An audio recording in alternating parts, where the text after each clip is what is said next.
Gente, a gente vai começar falando, o relógio corre, a gente vai começar falando do grande campeão brasileiro. Claro. Depois de 50 anos, né, a CBF fez até um anúncio, 50 anos do Campeonato Brasileiro nesse formato e tal, depois títulos foram reconhecidos, uma ideia de Mauro Betti, mas de qualquer maneira, eu queria só dizer que campeão brasileiro, depois de 50 anos, merecidamente o Galo chegou com folga, né? Vocês vão falar sobre isso, chegou com folga, tem um time experiente, depois vocês corrigem, tem um treinador rodado, tem dinheiro no cofre, muito dinheiro, todo mundo quer ter um mecenas, mas eu ontem disse que é muito importante, todo mundo quer, as artes, a literatura, né, o esporte também, mas é importante que, aproveitando esse período, aquele que está sendo beneficiado pelo mecenato se prepare para poder caminhar sozinho no dia que, porventura, esse mecenato terminar. Então, Mauro, começo com você aqui prestigiando a sua estreia e você vai falar sobre a conquista do Campeonato Brasileiro. Mauro César Pereira. Eu acho que esse campeonato tem alguns aspectos que eu não consigo ignorar. Primeiro, assim, essa questão do mecenato, né? Eu acho que depois de alguns anos em que o campeão brasileiro os campeões foram times que andavam ou andam com as próprias pernas, porque em 15 o Corinthians foi campeão, o Corinthians não tinha como pagar aquele time, né? O Corinthians tinha dívidas com os jogadores, então não por acaso foi todo mundo embora, né? Os principais saíram logo que terminou o campeonato, o presidente do Corinthians ficava olhando para o lado assim, e cada hora saía um. Mas depois disso, em 16, o Palmeiras, em 17, o Corinthians com um time que podia ter e ganhando de forma surpreendente. Em 18, o Palmeiras e o Flamengo, 19 e 20, esses times foram construídos com os recursos do clube. Agora não. É uma situação real. O Atlético, ele é o campeão legítimo, isso aí não se discute. Pontos corridos, se não tiver nenhuma picaretagem, nenhum absurdo, é legítimo, acabou, não se discute. Ah, que perdeu o gol, perdeu o pênalti e tal, não interessa. Fez mais pontos, acabou, ponto final. Eu acho que isso não cabe muita discussão. Mas o Atlético tem um time que ele, em tese, não poderia ter, né? A dívida do Atlético bate na casa de 1,3 bilhão de reais. É um time caríssimo, jogadores como Hulk, Diego Costa, mas não existe fair play financeiro, não existe esse tipo de controle no Brasil, então simplesmente vai lá, o cara põe o dinheiro. Como você bem disse, eu acho que esse é um ponto muito importante. Nesse momento é uma festa, mas até quando? A gente tem exemplos aí vários, né? Tem o caso do Fluminense, por exemplo, que teve a Unimed na época lá, que depois até estava falindo, de 99 a 2014. Então ganhou alguns títulos importantes, mas quando sai o mecenas, né, o Celso Barros, que era o presidente da Unimed, e o Fluminense fica sem chão. Acho que esse é o caso. O Atlético está construindo um estádio, já tem um CT, eu acho que estrutura o clube terá se um dia sair esse mecenato, mas é um título turbinado por uma interferência externa. Isso para mim é um fato bem concreto. Mas em campo, em que pese aí a bizarrice do calendário brasileiro, a incompetência de Palmeiras e Flamengo no campeonato também, eu acho que os dois times que poderiam ter competido e que não foram capazes, embora o Flamengo tenha tido aí desfalques importantes por conta do calendário, mas acho que isso não justifica. O Flamengo teria condições de perseguir o título a si mesmo. Eu acho que o título é legítimo e eu acho que isso não cabe muito debate para mim. Ganhou, ponto final, fez mais pontos, ganhou de forma antecipada. Mas existe um contexto que eu acho também que não pode ser ignorado. Ou seja, nós voltamos a ter um campeão brasileiro que possui um time que ele não teria condições de bancar, não fosse uma interferência externa, que pode durar 10 anos, pode durar mais tempo, pode durar menos também. Nilson César, que mostrou um jogo que veio logo depois. Ele estava torcendo porque ele estava apostando na zebra. Porque voou quinhentinho na minha aposta. Não, apostou na zebra. Ela tem que falar a verdade. Então, tá bom. Tá, programa de informação. Programa de informação. Mas apostou na zebra. Mas quase... Apostei no Bahia, empate, quase. A bem da verdade. Quase deu certo. Quase. Isso é verdade. Nilson César falando do campeão brasileiro. Eu entendo o que você colocou, o que o Mauro colocou, mas você vê na Europa, por exemplo, tem um monte de clube com dono. E esses donos que chegam lá, rapaz, a gente não sabe nem de onde vem o dinheiro. A maioria é de grande lavagem, tráfico de drogas, tráfico de armas, sabe? E também é questionado, né? É, questionado. Agora o Newcastle foi comprado pelo ditador da Arábia Saudita. Ditador da Arábia, ou o dono do PSG. A gente não sabe, o dono do Chelsea, a gente não sabe. Isso daí, a entrada do dinheiro no futebol, aliás, dentro do órgão principal, que é a FIFA, a gente não sabe de onde ele vem. A FIFA, eu tenho a impressão que é o órgão mais sujo da história do futebol. Historicamente, aquele que manda em tudo, que é a FIFA, né, que deveria ser corretíssima, né, é o órgão mais sujo da história do futebol. Então, eu não levaria para esse aspecto, não, essa conquista do Galo. Eu vejo mais o aspecto futebolístico E eu percebi um grupo ali, é uma boa coisa para a gente debater, viu, Vanderlei? Um grupo muito sério, muito unido, muito compenetrado, muito humilde, muito ciente do que queria. O Atlético me mostrou isso o campeonato inteiro. E com um comandante espetacular.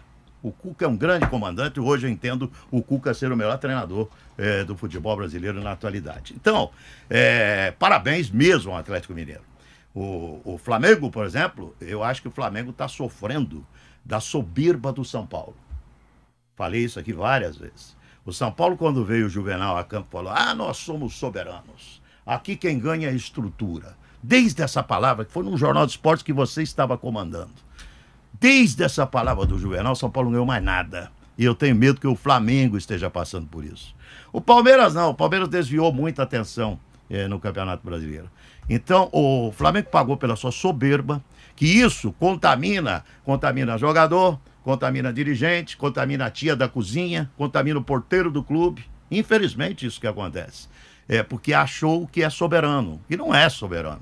Mostrou Wilson, que não é soberano. Os dirigentes do Flamengo, eles foram tão arrogantes que eles imaginaram que poderiam ser campeões de tudo sem técnico. Juvenal, porque o Flamengo estava sem técnico e continua sem técnico. Mas você lembra quando o São Paulo ganhou? Renato Gaúcho, não, você lembra que o São Paulo ganhou 3 vezes seguidas? Lembra disso? É uma crueldade. Lembra? Não, parece o Maurão, pô. São Paulo ganhou 3 brasileiros seguidos. O que ele fez? Ele mandou toda a comissão técnica vencedora embora. E ele falou aqui que a estrutura ganhava títulos. Então o Flamengo está sofrendo da mesma coisa, achando que algo ganha título sozinho. Então, parabéns ao Galo, que mostrou humildade acima de tudo, um grupo coeso e um jogador que para mim foi o craque do campeonato, chamado Hulk, que quando chegou lá em Belo Horizonte, a imprensa mineira não queria ver nem pintado, achando que era um refúgio que veio da Europa, e foi o melhor jogador do Campeonato Brasileiro. Esse é o campeão brasileiro Atlético Mineiro. Nós estamos falando um pouquinho dessa conquista importante. E outra coisa, né, Mauro? Aquilo que nós falamos por telefone. O campeão brasileiro deu digamos assim, um gran finale. Ele deu um pouquinho de emoção. Nossa Senhora! Tomou 2-0, tá vendo? Não é aqui que você vai carimbar a faixa. Você vai carimbar a faixa no outro lugar. Aqui nem pensar. E pá. Virou um jogo, quer dizer, mostrou força de reação. Você olhando de longe. E é bacana você falar isso. Que você é Cruzeiro em Belo Horizonte, eu sei disso. Então, bacana tá isso. A força de reação foi legal, foi um momento bacana. Mauro Betting, se você estiver despertado como sempre. Claro que não. Fale. Desde sábado não mesmo, ela já não estava quinta e sexta, e sábado depois. É como o Vampeta. Chega ali. O Vampeta, exatamente. Foram 50 anos em 5 minutos, né? Ou para ser mais preciso, 4 minutos e 59 segundos entre o primeiro e o terceiro gol. Era uma manchete que a gente tava bolando, né? Pô, de repente, se conseguir, né?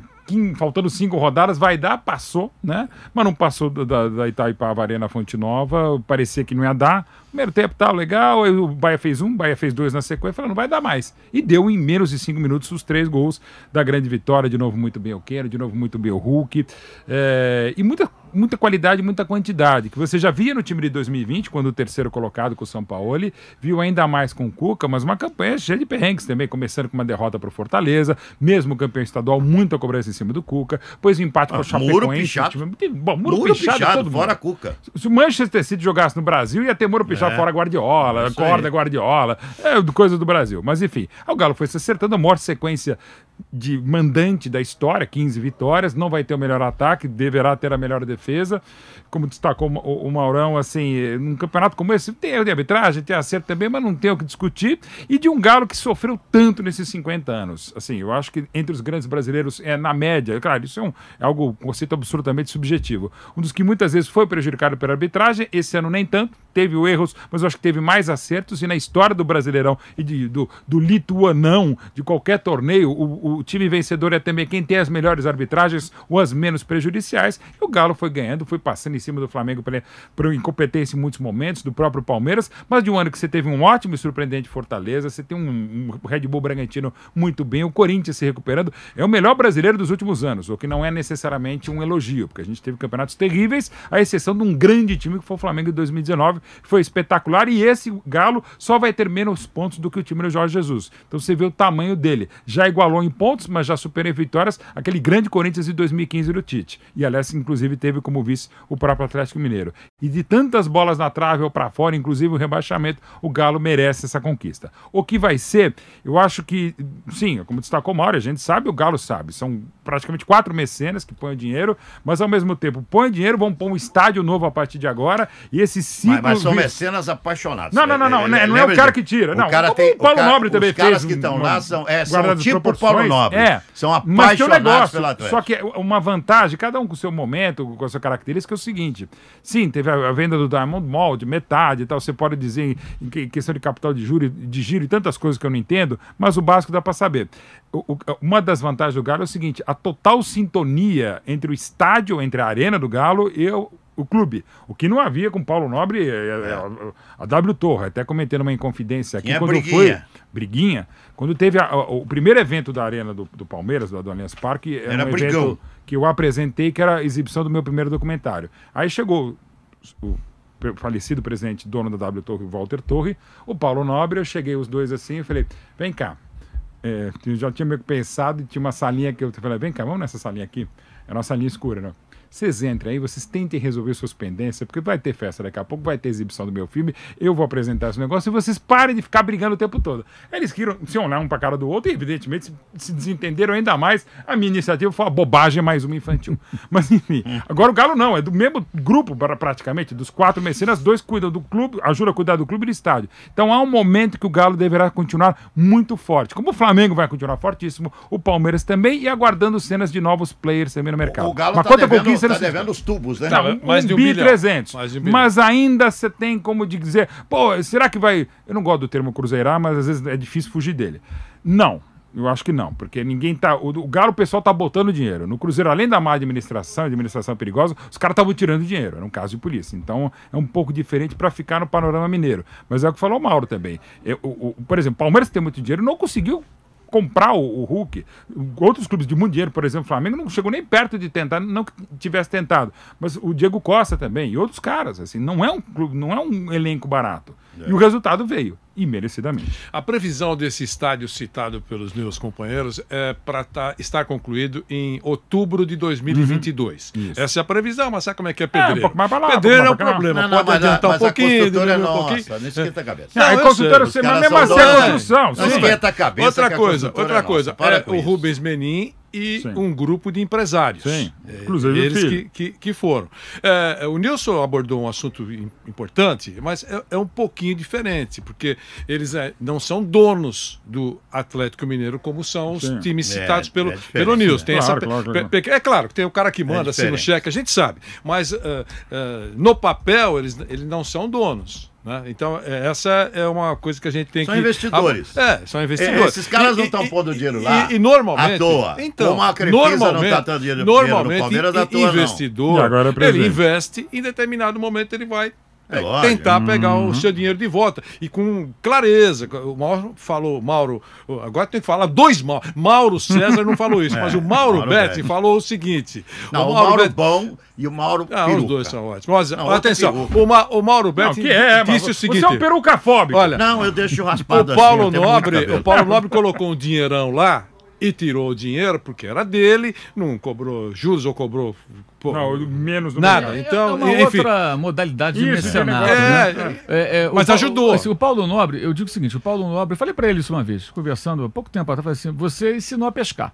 Você deu a grana, o Palmeiras se capitalizou, o Palmeiras organizou suas finanças, ele colocou gente qualificada para arrumar o clube financeiramente. É porque ele é um cara do mercado econômico. Exato. Falou, olha, pega esse cara aqui, põe aqui, toma o dinheiro. Claro que se você perguntar hoje ao Botafogo, se os irmãos Moreira Salles, que também, né, mesma área, banco e tal, olha, qual é a dívida do Botafogo? 900 milhões, 1 bilhão, tá legal, olha, qual é de curto prazo? 500 milhões.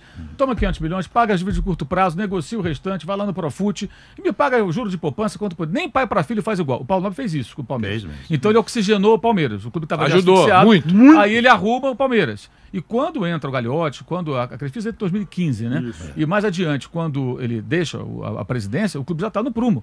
Já tá, tanto que quase caiu em 2014. É isso aí. O primeiro ano aquele ano foi um ano muito difícil. 2015 começa a fazer investimentos maiores e tal. No caso do Atlético, é tudo ao mesmo tempo agora, como diz a música, né? Ou seja, é estádio, é time forte.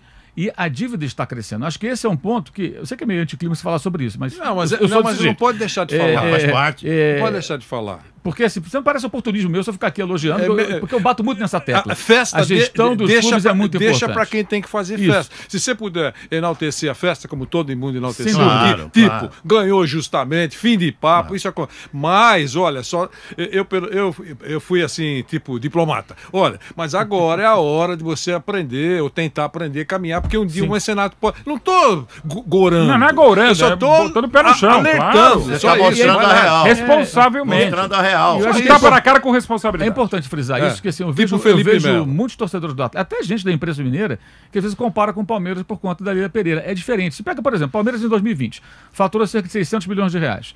O patrocinador colocou cerca de 100 milhões. Então você tem 500 que o Palmeiras arrecadou e 100 via Crefisa. Se a Crefisa e a FAN saíssem, os patrocinadores da Leila Pereira, digamos que o Palmeiras conseguisse, dentro da realidade do mercado, 40 milhões de patrocínio. Você teria 540. É uma queda de 10%.